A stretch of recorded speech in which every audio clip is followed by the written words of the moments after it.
All right, so pride and ego is your biggest enemy when you build teams. Or pride and ego prevent you from building teams. Pride and ego will be the cause of a lot of great ideas collapsing or failing before they even start.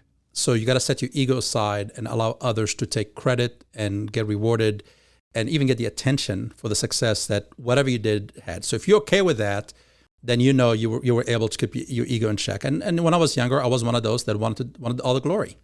And then I realized that you cannot do it. Now, a great example, do you mind if I get into this a little deeper? No, please. So I want you to. A great example is, Mount Everest. There's actually a principle or law called the law of Mount Everest. The listeners can Google it. And basically says no one person, no matter how gifted, talented, or well-equipped he is or she is, can climb Mount Everest by themselves. They need a team.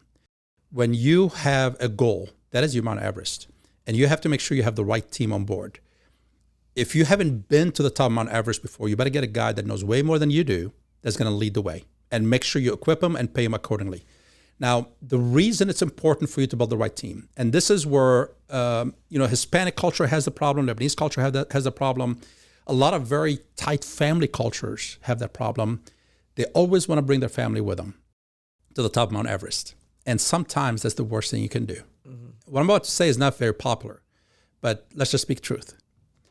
I love my brother, but he's not the guy I want to take with me to the top of Mount Everest. So I go to my brother and say, hey, brother, listen, I trust you. I like you. We've done this together for many, many, many years. I want you with me on a team, and let's conquer Mount Everest. And then I go to my wife, and then I go to whatever. Well, my wife comes to me and says, honey, listen, I would love to go, but I hate the cold.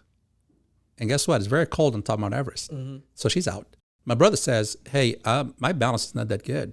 Climbing mountains.